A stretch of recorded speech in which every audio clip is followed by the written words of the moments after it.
Baik, malam hari ini insyaallah kita akan membahas hadis yang ketiga dari kitab Arba'in An-Nawawiyah. Hadis ini hampir mendekati kesamaan dengan hadis yang sudah kita bahas pada hadis kedua, yaitu tentang rukun Islam. Kalau hadis yang kedua itu menjelaskan secara global dan juga secara rinci tentang rukun agama. Ya, rukun agama itu Islam, iman, dan ihsan. Lalu dirinci masing-masing. Kalau hadis yang ketiga ini ingin menjelaskan tentang ya sendi pilar utama tentang agama Islam itu sendiri, yaitu yang masuk di dalam ya kalau kita bilang sebagai rukun Islam. Ya, hal ini menjadi sangat penting bagi kita untuk kita ketahui. Baik. Bismillahirrahmanirrahim. An Abi Abdurrahman Abdullah bin Umar bin Al-Khattab radhiyallahu anhu ta'ala anhuma qala. Dari Abu Abdurrahman Abdullah bin Umar bin Khattab, semoga Allah meridai keduanya, beliau berkata, sami'tu Rasulullah sallallahu alaihi wasallam yaqulu, aku mendengar Rasulullah sallallahu alaihi wasallam bersabda, Bunyal Islamu ala khamsin. Islam dibangun di atas 5 pondasi, 5 pilar. Yang pertama, syahadatu an la ilaha illallah wa anna Muhammadar Rasulullah.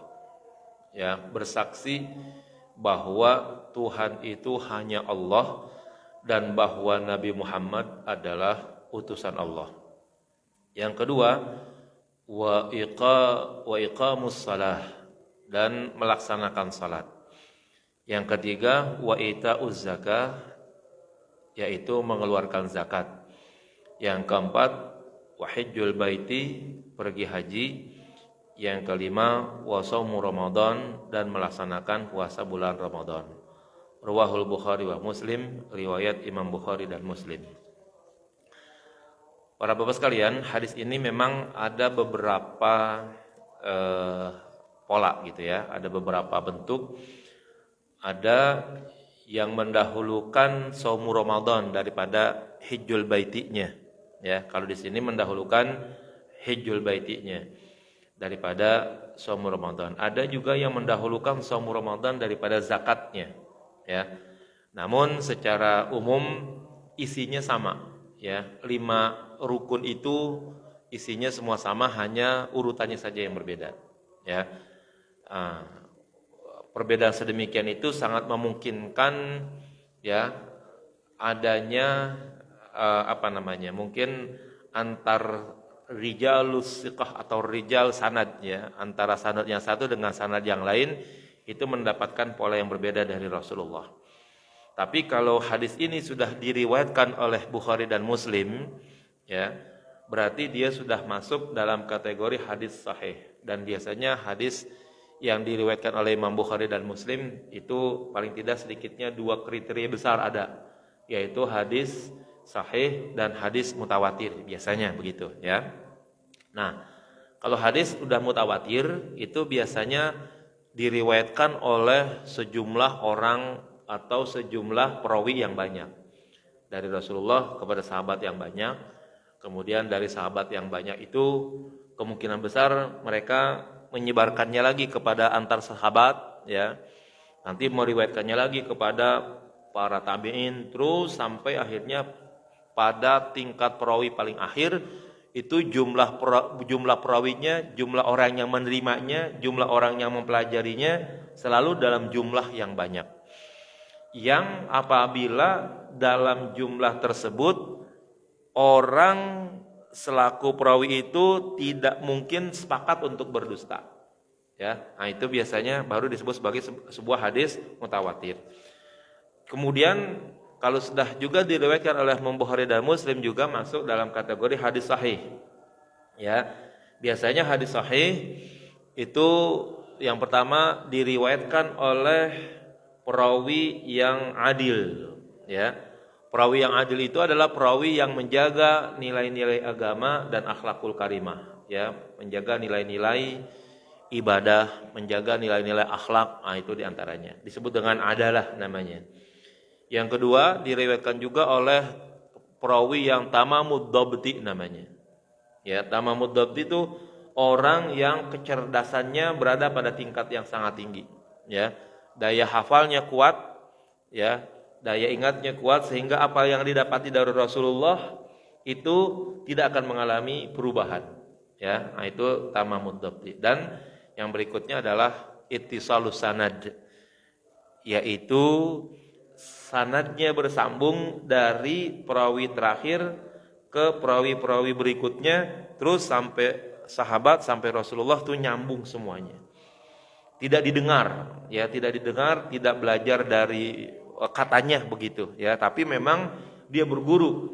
Si fulan berguru kepada fulan, berguru lagi kepada fulan di atasnya, berguru lagi, begitu terusnya, yang semuanya itu semuanya bersambung antara satu guru dengan murid, ya, begitu seterusnya sampai Rasulullah sallallahu alaihi wasallam. Nah, ini namanya disebut dengan ittisalus sanad namanya. Nah, hadis yang kita riwayatkan, yang kita bicarakan itu sudah memenuhi standar seperti itu, ya. Qalu Abul Abbas Al-Qurtubi rahimahullah taala, Imam Abul Abbas Al-Qurtubi semoga Allah meridhoinya berkata, yakni anna hadzal khamsa asasu dinil Islam. Ya, yang dimaksud bahwa perkara yang 5 ini yaitu syahadat, kemudian melaksanakan salat, mengeluarkan zakat, melaksanakan haji dan berpuasa Ramadan, itu adalah pondasi Islam dan kaedah-kaedah yang di mana di atas kaedah tersebut, di atas pondasi tersebut Islam itu dibangun. Ya. Wa innama khassa hadhihi bidzikri, secara khusus 5 perkara ini disebut. Walam yadhkur ma'ahal jihad, tetapi tidak disebutkan di dalamnya ada unsur, ada rukun penting lagi yaitu jihad, ya. Berjuang, berperang di jalan Allah.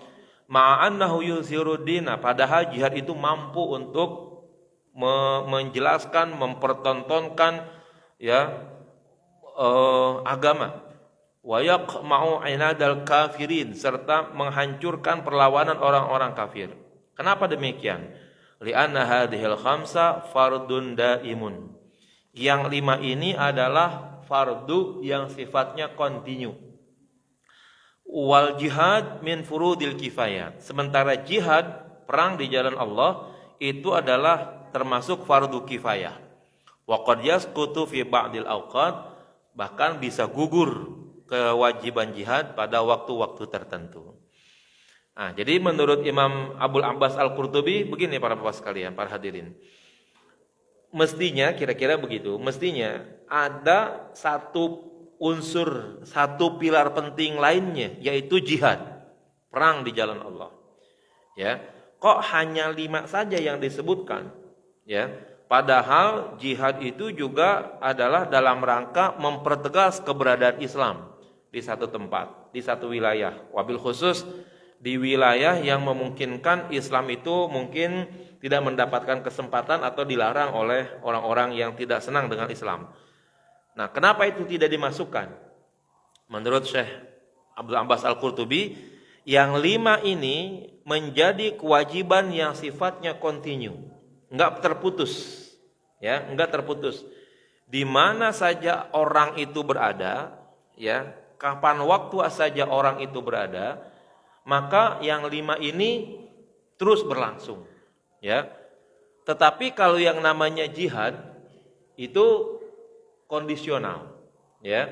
Bisa jadi di satu tempat dibutuhkan, bisa jadi di satu tempat tidak dibutuhkan. Bisa jadi di waktu tertentu dibutuhkan, nanti juga akhirnya di waktu tertentu juga tidak dibutuhkan. Karena itu sebagai sebuah pilar yang penting, dia harus berada pada satu kontinuitas yang terus berlangsung. Tidak boleh ada pada satu masa, tapi tidak ada lagi di masa yang lain.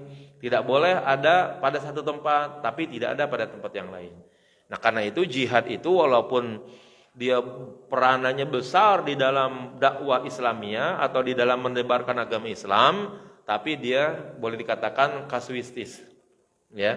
Namun untuk yang 5 ini, ya, syahadat, Oh, itu sangat penting sebagai pintu utama masuk ke dalam agama Islam. Salat itu sebagai tiang agama.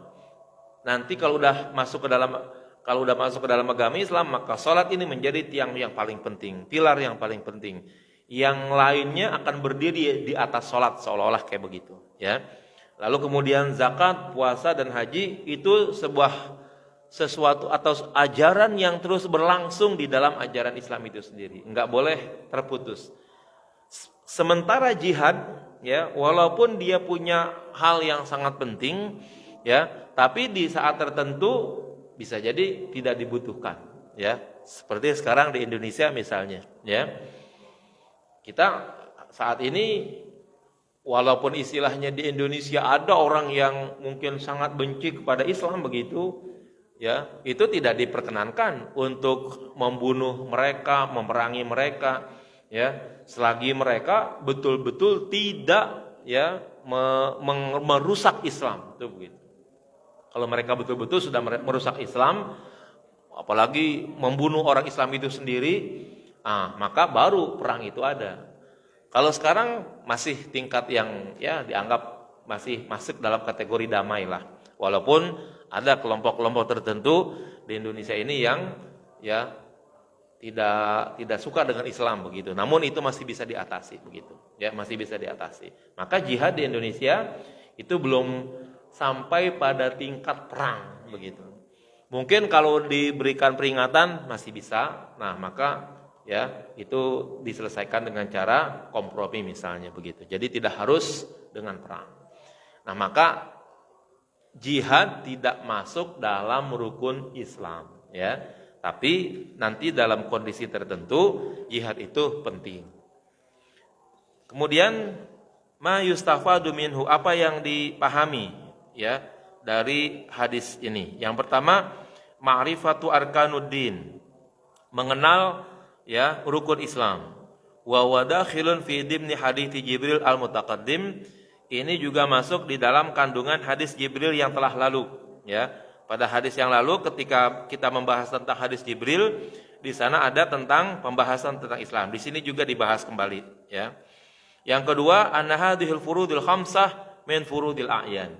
Yang 5 ini masuk dalam kategori fardu ain.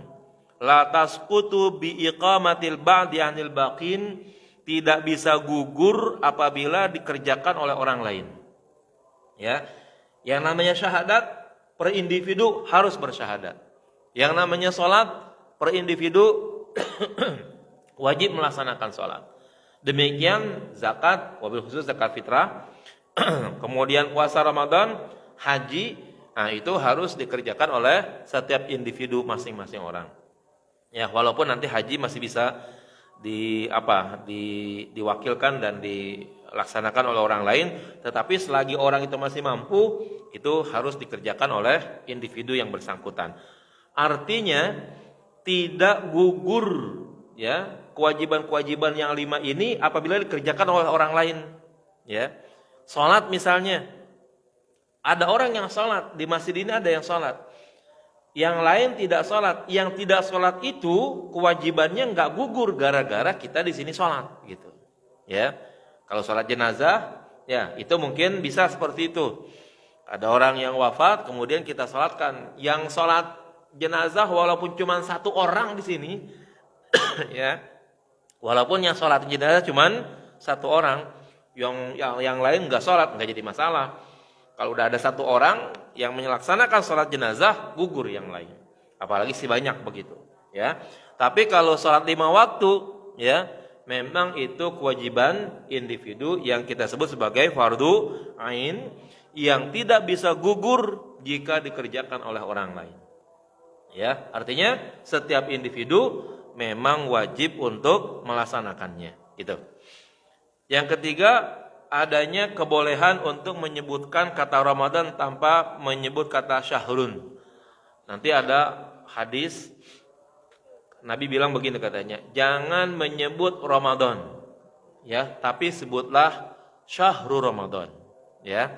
Jangan hanya menyebut Ramadan tapi sebutlah syahrul Ramadan, gitu. Katanya kata Nabi itu masih menyatakan bahwa Ramadan itu adalah salah satu nama Allah katanya. Jadi untuk sempurnanya maka sebutlah dengan sebutan Syahru Ramadan gitu ya.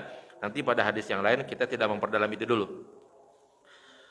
Sekarang kita masuk ke rincian masing-masing ya, kepada pemaknaan masing-masing. Yang pertama makna daripada syahadatu alla ilaha illallah ya, dan makna syahadah anna Muhammadar Rasulullah. Secara gamblang, secara global para bapak sekalian, syahadat ini merupakan pintu gerbang utama untuk masuk ke dalam agama Islam. Ya.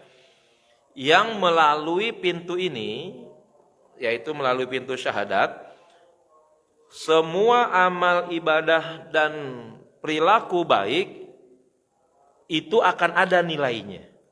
Ya. Segala perilaku baik itu akan ada nilainya ketika seseorang sudah mulai bersyahadat.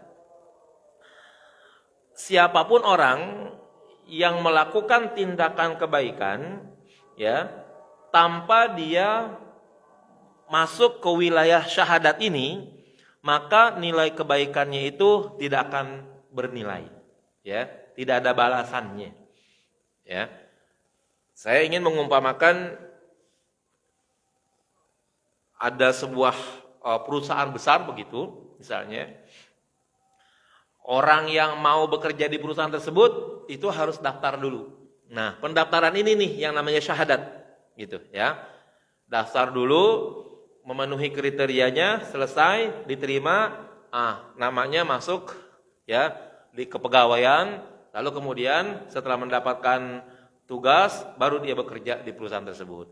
Nah, kemudian nanti setelah dia bekerja karena namanya tertulis ya di bagian kepegawaian, maka setelah 1 bulan dia bekerja, maka dia layak untuk mendapatkan gaji. Itu begitu.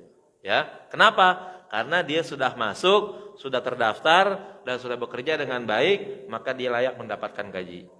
Nah, ini namanya orang masuk ke dalam agama Islam, tercatat sebagai orang Islam melalui syahadat. Ya, setelah tercatat dia melalui syahadat, maka apa yang dia kerjakan itu akan mendapatkan pahala dari Allah Subhanahu wa taala. Nah, sekarang ada juga orang yang masuk ke dalam perusahaan tersebut. Ya. Perusahaan tersebut besar, kemudian masuk ke dalamnya. Namun masuk ke dalam perusahaan tersebut tanpa melakukan proses pendaftaran terlebih dahulu.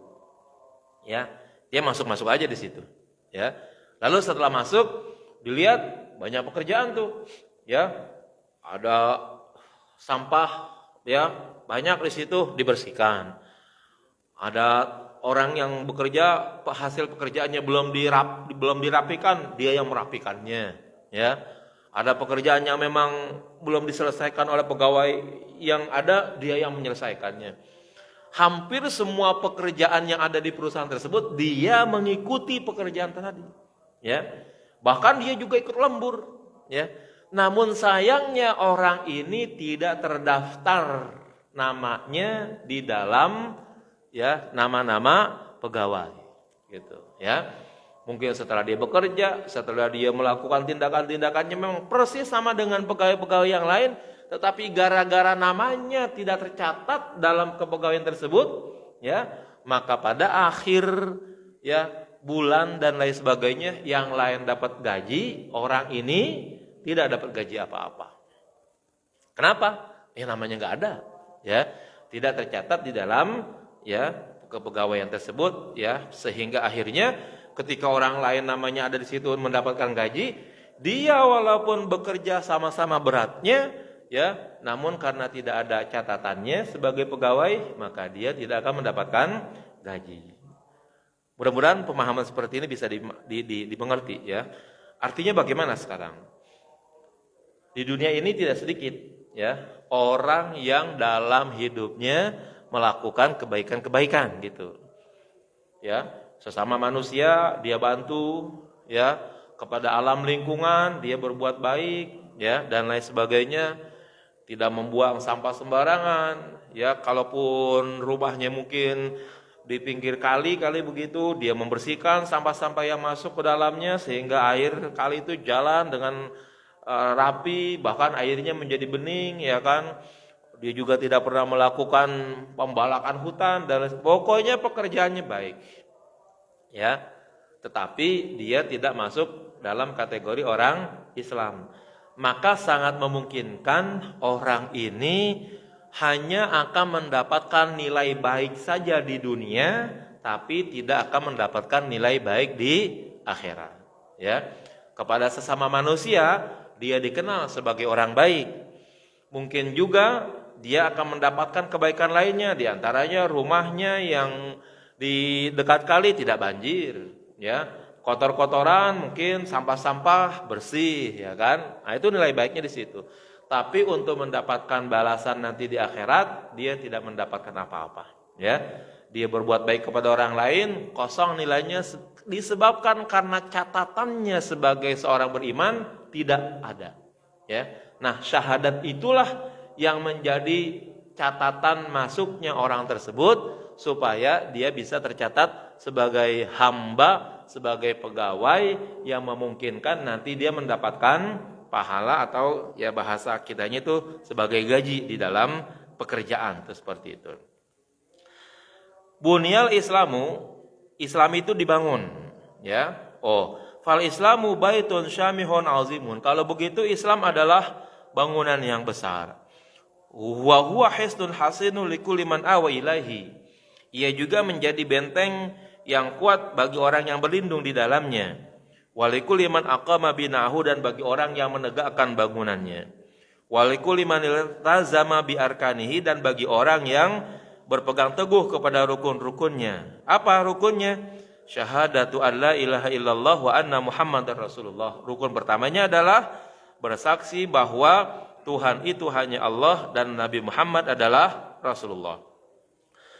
Para alim ulama mengatakan syahadatu an la ilaha illallah tatadammanu al-kufra bi kulli ma'luhin siwallah, ya. Dengan bersaksi bahwa Tuhan itu hanya Allah, ya, meliput di dalamnya untuk mengingkari segala sesuatu yang dipertuhankan selain Allah. Jadi kalau kita sudah mengatakan la ilaha illallah atau asyhadu an la ilaha illallah, kita wajib mengingkari segala sesuatu yang dipertuhankan di alam ini selain Allah. Ya. Jadi kita hanya mempertuhankan Allah saja. Ya. Kalau ada orang lain mempertuhankan selain Allah, wajib kita mengingkarinya. Ya, dengan mengucapkan bahwa aku bersaksi tidak ada Tuhan selain Allah, maka dengan kata lain kalau begitu saya mengingkari Tuhan yang manapun selain Allah Subhanahu wa taala. Kalau orang lain mau mengakui Tuhannya sesuai dengan yang dia mau, oh itu urusan dia. Ya, siapapun kita hargai. Kalau dia atau siapapun mau mengakui Tuhannya dengan berbagai macam cara atau siapa saja yang diakuinya sebagai Tuhan, itu silahkan. Tetapi kita yang sudah bersaksi bahwa Tuhan itu hanya Allah, kita hanya mengakui Allah saja sebagai Tuhan. Dan Tuhan yang diakui oleh siapapun, kita tidak boleh mengakuinya sebagai Tuhan. Tapi kalau orang lain mau mengakuinya sebagai Tuhan, itu terserah urusan mereka begitu. Ya, kita bahkan dilarang. Ya, wala tasubbul ladina yad'una min dunillahi fayasubbullahu adwan bighairi ilmin misalnya.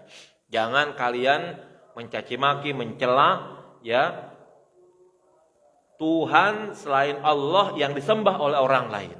Ya, nanti kalau kita mencaci maki, merendahkan, menghina Tuhan yang mereka sembah, mereka pun nanti juga akan mencela, mencaci maki, merendahkan Tuhan yang kita sembah.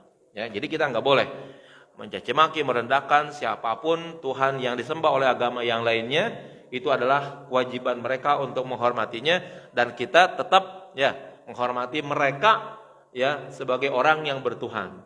Namun kita tidak boleh ya mengakui Tuhan mereka sebagai Tuhan ketika kita sudah menyatakan la ilaha illallah. Kenapa li'anal Arab? Karena ta'budu aliha katsirah. Dulu orang Arab banyak menyembah Tuhan. Ya. Di dalam buku-buku sejarah itu ada 360 patung. Ya. Yang dulu di sekitar Ka'bah tuh. Ka'bah dulu tuh sekitarnya itu ditempatkan patung-patung di situ. Ada patung-patung besar, ya, Hubal, Manat, Uzza, ya, dan lain sebagainya. Ada juga nanti patungnya kecil-kecil. Ya, mereka menjadikan patung-patung tersebut ma na'buduhum illa liyuqarribuna ilallah. Ya, mereka menyembah patung tersebut. Tujuannya adalah untuk mendekatkan diri kepada Allah. Jadi melalui patung-patung yang mereka sembah, mereka berharap bisa dekat kepada Allah katanya. Jadi ma na'buduhum illa liyuqarribuna ilallah. Kami tidak menyembah patung-patung ini kecuali untuk mendekatkan diri kepada Allah. Berarti mereka memang menyembah patung tersebut. Tapi mereka mengakui tujuan menyembahnya adalah untuk mendekatkan diri kepada Allah Subhanahu wa taala. Kalau kita nggak boleh. Ya. Kita dalam hal menyembah kepada Allah tidak ada satu perantara makhluk pun yang kita jadikan untuk perantara lalu kemudian bisa mendekatkan diri kepada Allah. Untuk kita selaku umat Islam, penyembahan kita langsung kepada Allah Subhanahu wa taala. Ya, salat. Ya. Enggak ada untuk salat itu kita lewati dulu sesuatu baru kemudian naik kepada Allah. Ya, langsung salat kita adalah dalam rangka menyembah Allah. Puasa, zakat, haji itu adalah ibadah kita yang langsung kepada Allah. Ya, adapun tempat dan lain sebagainya semuanya pasti membutuhkan tempat, ya kan? Membutuhkan waktu, membutuhkan aturan, membutuhkan syarat, rukun dan lain sebagainya. Itu adalah sesuatu hal yang memang harus dipahami. Kalau seandainya kita dalam melaksanakan salat diperintahkan untuk menghadap Ka'bah misalnya, itu adalah memang syarat supaya kita memiliki satu arah yang sama keseluruhannya. Bukan kemudian kalau kita menghadap Ka'bah lalu kita bilang itu adalah menyembah Ka'bah, bukan. Ya, itu hanya sebagai alat pemersatu arah doang begitu. Dalam satu waktu tertentu boleh kita tidak menghadap Ka'bah. Kapan? Lagi dalam perjalanan, ya. Dalam perjalanan entah naik mobil, naik kereta, naik pesawat, naik kapal laut dan lain sebagainya. Udah nggak dibutuhkan tuh, ya, yang namanya menghadap kiblat. Kalau memang masih bisa silakan, tapi kalau tidak, ya. Menghadap kiblat itu apabila kondisi normal seperti di masjid, ya, di rumah dan lain sebagainya, nah itu bisa menghadap kiblat. Nah, kalau menghadap kiblat adalah sebagai satu kesatuan arah, berarti dia bukanlah tempat menyembah kita, bukan, ya, hanya sekedar untuk menyatukan arah saja. Suatu saat nanti apabila dalam kondisi tertentu arah itu tidak dibutuhkan, ya sudah. Tapi yang penting adalah proses menyembahnya, yaitu salatnya, gitu, ya. Wahia murakkabatun min qismain. Kalimat la ilaha illallah itu terbagi menjadi dua, ya. Kalimat la ilaha illallah menjadi dua, yaitu nafyun wa isbat, meniadakan dan menetapkan. Nah, mana yang meniadakan? La ilaha tunfi jami'al uluhiyah fil wujud. Kalimat la ilaha, tidak ada Tuhan, ya, itu artinya meniadakan semua Tuhan-Tuhan di alam ini. Ya. Jadi dengan kita mengatakan la ilaha, berarti apapun yang ada di alam ini bukanlah Tuhan. Ya.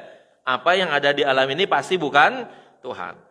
Lalu kemudian kita mengokohkan illallah, ya, illallah. Nah, illallah itu mengokohkan Tuhan, fasabatat uluhiyatun wahidatun lillahil wahidil qahar, yaitu mengokohkan keberadaan Allah sebagai Tuhan yang esa, yang maha perkasa. Ya. Jadi ketika kita bilang la ilaha, semua Tuhan kita tiadakan. Illallah berarti kita memastikan bahwa Allah sajalah sebagai Tuhan yang wajib kita sembah. Nah, itu namanya dalam ilmu ini disebut dengan an-nafyu wal itsbat, ya, an-nafyu wal itsbat. Meniadakan Tuhan dengan ucapan la ilaha dan menetapkan dan mengokohkan Allah sebagai Tuhan dengan menyebut illallah. Nah, ini sudah menjadi kewajiban kita nih sebagai umat Islam harus menyatakan sedemikian. Walihada la yasihu islamu muslimin, maka tidak sah Islamnya seorang muslim idza kana yusyriku ma'allah ilahan akhar, jika dia mempersekutukan Tuhan lain bersama adanya Allah Subhanahu wa taala.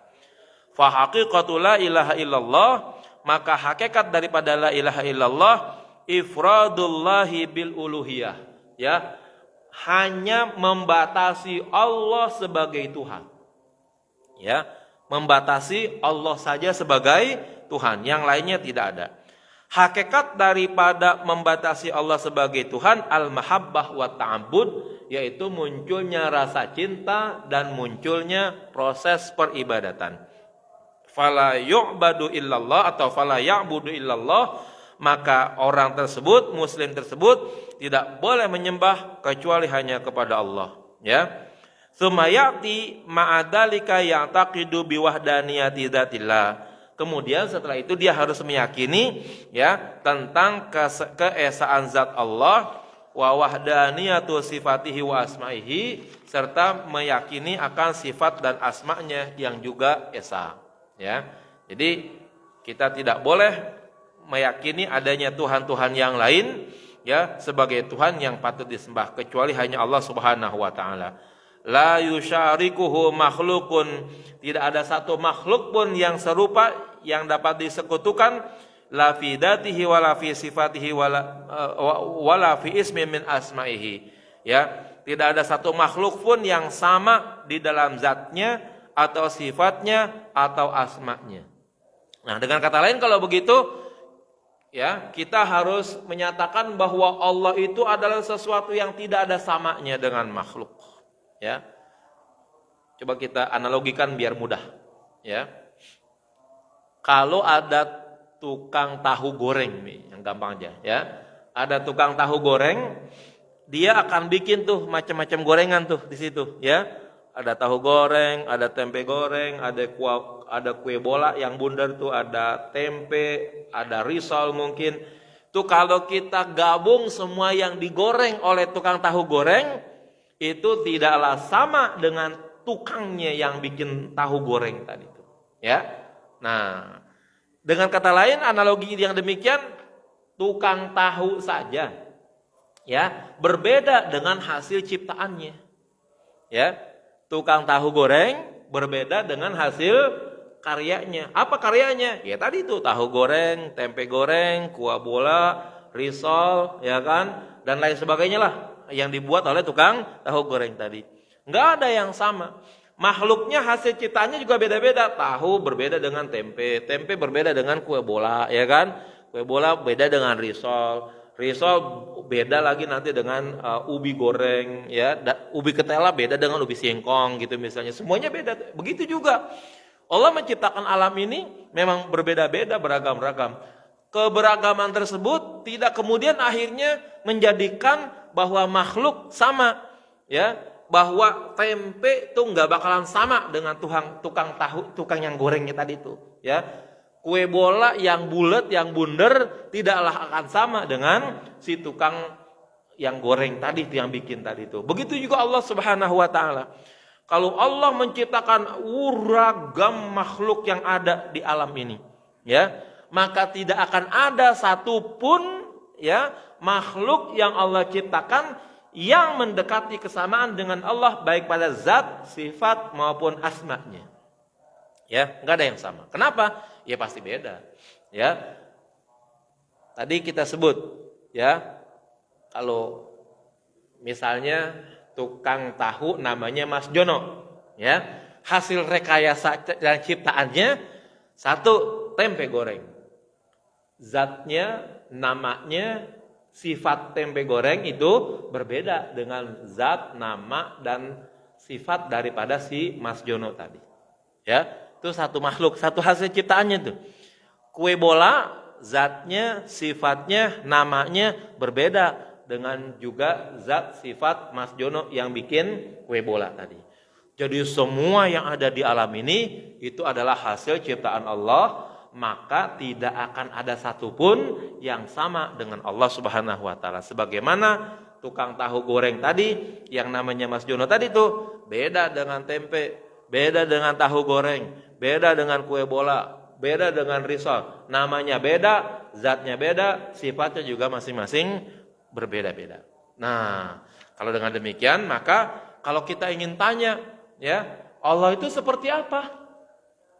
Ya nggak ada gambarannya kalau begitu, ya.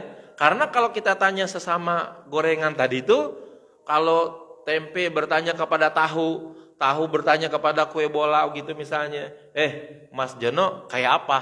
Pasti tidak sama dengan tempe, tidak sama dengan tahu, tidak sama dengan kue bola, tidak sama dengan risol dan seterusnya, ya. Nah, jadi ya kalau gitu Mas Jono itu sebagai tukang tahu punya sifat sendiri, punya zat sendiri, punya nama sendiri yang berbeda dengan hasil ciptaannya tadi itu begitu. Nah, maka Allah katakan laisa kamitslihi syai'un wa huwas samiul basir. Allah tidaklah sama dengan sesuatu dan Dia Maha mendengar dan Maha melihat. Yaf'alu ma yurid wa huwa rabbul alamin. Ia melakukan segala sesuatu yang Ia kehendaki dan Ia adalah pengatur alam semesta. Nah, itu sebagian kecil daripada makna syahadatu alla ilaha illallah. Masuk kepada berikutnya yaitu makna syahadah anna Muhammadar Rasulullah. Bersaksi bahwa Nabi Muhammad adalah utusan Allah. Wa syahadatu anna Muhammadar Rasulullah iltizamu bi syahadati anna Muhammad rasulun minallahi ilal khalqi. Ya, berpegang teguh dengan kesaksian bahwa Muhammad adalah rasul dari Allah yang Allah utus kepada makhluk. Li annar risalah, karena misi kerasulan taqtadi wujuda mursalin yahmilu risalah, ya, mengharuskan adanya orang yang diutus yang membawa misi. War rasul la budda lahu min mursilin, rasul pun harus ada yang mengutusnya. Wala budda ayyahmila risalatan yuballighuha liman ursila ilaihim, dan juga ia harus membawa risalah yang nanti akan disampaikan kepada orang yang menerima risalahnya. Jadi kalau begitu, ketika kita mengatakan Muhammad Rasulullah nih, kita bilang Muhammad Rasulullah, kita harus yakin ada Allah yang mengutusnya. Itu satu, ya. Kita harus yakin ada risalah yang dibawanya, ya, ada risalah yang dibawanya, ada misi yang dibawanya untuk siapa? Untuk disampaikan kepada umatnya. Itu seperti itu. Fal imanu bi risalati nabiyina Muhammadin, maka dengan demikian iman dengan risalah, dengan misi Nabi Muhammad, tatadammanu al-iman billahi mursilan. Termasuk di dalamnya harus mengimani Allah sebagai pengutus. Ya, kalau kita yakin nama Nabi Muhammad sebagai rasul, maka kita wajib juga iman kepada Allah yang mengutusnya sebagai rasul. Terus apalagi wabil Quran alladzi ursila bihi, dan juga dengan Al-Quran sebagai media atau objek yang Rasul bawa, ya, untuk disampaikan kepada kita, karena dia membawa misi, di dalamnya terdapat misi-misi Rasul di dalam Al-Quran. Kedua, wabisunnati syarihah lil Quran, dan juga kepada sunnah yang menjadi penjelas bagi Al-Quran. Ya, jadi Rasul membawa sesuatu, nggak mungkin Rasul seperti Nabi Muhammad nggak bawa apa-apa. Nabi Muhammad Rasul, iya, lalu apa yang dibawakan? Enggak ada apa-apanya, nggak mungkin. Ya, Nabi Allah utus, maka Nabi harus membawa sesuatu yang harus disampaikan kepada makhluk. Untuk Nabi Muhammad membawa Al-Quran dan membawa sunnah. Walida tadkhulu kullu ta'alimil Islam, karena itu masuk segala ajaran Islam dimna syahadati anna Muhammadar Rasulullah, ke dalam kandungan syahadat kepada bahwa Nabi Muhammad adalah Rasulullah. Dengan kata lain, kalau begitu, ketika kita mengatakan asyhadu anna Muhammadar Rasulullah, meliput ke dalamnya semua ajaran Islam, ya. Karena di dalam syahadat kepada Nabi Muhammad itu berarti kita menerima Al-Quran yang dibawa Nabi Muhammad dan sunnah yang menjadi penjelas Al-Quran, ya. Li'annaka taltazimu bikulli ma ja'aka bihir rasul, karena dengan demikian kamu harus berpegang teguh dengan apa yang dibawa oleh Rasul fitir kal risalah, di dalam risalahnya tersebut. Li'anna kullama yati bihi innama huwa min indillah, menyadari bahwa segala sesuatu yang datang dari Rasul itu datangnya dari Allah, ya.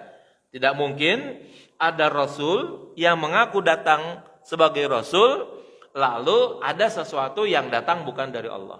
Ya, harus datang dari Allah. Mana dalilnya? Wa ma atakumur rasulu fakhuduhu wa ma nahakum anhu fantahu. Segala sesuatu yang datang yang Rasul bawa kepada kalian, maka ambillah, maka laksanakanlah. Wa ma nahakum anhu fantahu, dan segala apa yang dilarangnya, maka tinggalkanlah. Para bapak sekalian, para hadirin, ada ayat di dalam ini, ada kata-kata atakum dan nahakum. Ya. Biasanya kalimat naha itu berlawanan dengan amaro. Ya, kata naha itu artinya melarang. Lawannya adalah perintah. Ya, amaro. Tetapi pada ayat ini Allah nggak berkata begini, wa ma amarakumur rasul fakhuduhu wa ma nahakum anhu fantahu. Dan apa yang diperintahkan oleh Rasul kerjakan, yang dilarang tinggalkan. Kenapa? Karena Rasul tidak hanya membawa sekedar perintah. Ya, Rasul tidak hanya sekedar membawa perintah, juga tidak membawa larangan. Nanti ada bentuk-bentuk lain yang harus kita kerjakan, ya. Akhlak, perilaku yang baik, ya kan, etika yang baik, yang mungkin saja Rasul enggak selalu memerintahkan, tapi Rasul mengerjakan. Ya, kita dengar dulu misalnya bahwa Rasul pernah berbuat baik kepada orang Yahudi perempuan yang buta dengan cara dia menyuapinya makanan, ya, berupa bubur, di mana orang Yahudi tersebut buta, peminta-minta. Tapi itu Rasul nggak bilang, ayo kerjakan dong seperti saya. Nggak ada. Ya. Sehingga Abu Bakar harus bertanya kepada Aisyah, wahai Aisyah, apa yang saya belum kerjakan dari suamimu Rasulullah itu? Aisyah awalnya menyembunyikan, tapi karena didesak oleh bapaknya supaya apa lagi yang belum saya kerjakan, akhirnya Aisyah mengungkapkannya bahwa ada perilaku, ada pekerjaan yang Rasulullah kerjakan, yaitu ngasih makan, nyuapin orang perempuan buta Yahudi, ya, yang peminta-minta. Itu dia, Yahudi itu pencela Nabi. Di depan Nabi dia mencela. Ketika Nabi memberinya makanan, memberi bubur dan sebagainya, orang ini buta nggak tahu tuh siapa Nabi Muhammad yang ngasih makan itu, yang nyuapin bahkan. Sampai dia selalu berkata, jangan ikut Muhammad. Muhammad itu gila, Muhammad itu perusak agama katanya. Ya, padahal di depannya adalah Nabi Muhammad. Baru si Yahudi tua perempuan ini tahu bahwa yang di depannya itu adalah Nabi Muhammad yang nyuapinnya. Itu setelah Nabi Muhammad meninggal dan dia digantikan, Nabi Muhammad tadi itu digantikan oleh Abu Bakar. Ya, baru Abu Bakar ngasih tahu bahwa yang selama ini nyuapin kamu, ngasih makan kamu, itu adalah Muhammad yang setiap saat kamu mencelaknya, menghardiknya dan lain sebagainya. Ya, akhirnya baru sadar. Tapi Nabi Muhammad nggak pernah bilang, ayo umat Islam kerjakan tuh yang seperti saya kerjakan. Nah, ya, tidak pernah diperintahkannya gitu. Nah, berarti mungkin ini perbuatan baik. Ya, kalau yang mau mengerjakannya silakan tiru, yang tidak nggak jadi masalah. Maka ayat ini mengatakan wa ma atakumur rasul. Berarti ada yang bentuknya perintah, ada yang bentuknya bukan perintah. Nah, nanti banyak perilaku Rasulullah yang tidak ada perintahnya, atau mungkin yang perbuatan baik ya Rasul tidak menyuruhnya begitu. Ayat yang lain Allah menyatakan wan najmi idza hawa. Ya, demi pepohonan, ya, an-najmi itu pohon yang tidak berkayu, ya, seperti pohon anggur, pohon pare itu namanya an-najmi, bukan bintang, ya. Nah, itu pohon yang apabila dia turun merambat. Madalla sahibukum wa ma ghawa. Tidaklah sesat sahabatmu dan tidak pernah melakukan tindakan yang menyeleweng. Wa ma yantiqu 'anil hawa, ia tidak pernah berbicara berdasarkan keinginan hawa nafsunya. In huwa illa wahyu yuha, kecuali dia berbicara berdasarkan wahyu yang disampaikan kepadanya. Nah, idan kalau begitu, al-iman bi risalati Rasulina sallallahu alaihi wasallam wal iltizam bi kulli ma jaa bihi. Beriman kepada Nabi Muhammad sallallahu alaihi wasallam adalah berpegang teguh terhadap segala sesuatu yang beliau bawa, beliau datangkan. Berarti kalau begitu, ada perintah, ada larangan, dan ada juga nanti sesuatu yang mungkin tidak diperintahkan dan tidak dilarang. Walihada qala sallallahu alaihi wasallam kullu amalin laisa alaihi amruna fahuwa raddun. Ya, maka Rasul mengatakan setiap amal, setiap perbuatan yang tidak ada dalil gitu, yang tidak ada perintahnya dari kami, fahuwa raddun, maka perbuatan tersebut tertolak. Kenapa? Li'annahu jaa bihi min ghairi risalah. Karena pekerjaan yang dikerjakan tanpa perintah dari Rasul, tanpa perintah dari Allah, berarti itu dikerjakan bukan berdasarkan dari misinya Rasulullah sallallahu alaihi wasallam. Walidalika yaqulu Malik rahimahullah taala, karena itu Imam Malik berkata, man sanna sunnatan, siapa yang mengatakan dia menjalankan sunnah, wa za'ama anha hasanah, lalu dia menduga bahwa sunnah itu baik, ya, padahal tidak datangnya dari Rasulullah, faqad za'ama anna Muhammadan khanar risalah. Berarti kalau begitu dia telah menyangka bahwa Muhammad telah melakukan pengkhianatan terhadap risalahnya. Nah, hati-hati. Jangan melakukan tindakan-tindakan yang Rasulullah tidak contohkan, yang Rasulullah tidak kerjakan, yang Rasulullah tidak ajarkan. Wadhalika li'anna Allah ta'ala qala, karena itulah Allah berfirman, al-yauma akmaltu lakum dinakum wa atmamtu 'alaikum ni'mati wa raditu lakumul Islam madina. Ya, pada hari ini, di mana hari Arafah nih pada waktu itu, aku telah sempurnakan agama bagi kamu, yaitu agama Islam. Wa atmamtu 'alaikum ni'mati, dan aku telah sempurnakan segala nikmat-nikmatku. Wa raditu lakumul Islam madina, dan aku reda Islam menjadi agama. Dengan kata lain, kalau begitu Islam yang Allah turunkan kepada Nabi Muhammad, ajaran risalah yang Nabi Muhammad bawa sesungguhnya telah sempurna. Ya, artinya tidak dibutuhkan lagi penyempurnaan dari kita selaku umat manusia. Kita bahasanya mungkin kalau sekarang tuh tinggal copy paste aja dari Rasulullah. Ya, ajaran-ajaran yang baik dan benar itu adalah kita tinggal copy paste kepada Rasulullah. Kita tiru apa yang ada pada Rasulullah. Maka dikatakanlah laqad kana lakum fi Rasulillahi uswatun hasanah. Nah, uswatun hasanah itu adalah contoh yang baik. Kita harus mencontoh kepada Rasulullah sallallahu alaihi wasallam dalam segala perilaku. Salat, haji, zakat, berkeluarga, bertetangga, bahkan perang nanti pun itu harus mengikut apa yang Rasulullah telah tetapkan di dalam risalahnya. Baik, saya kira ini yang dapat kita sampaikan.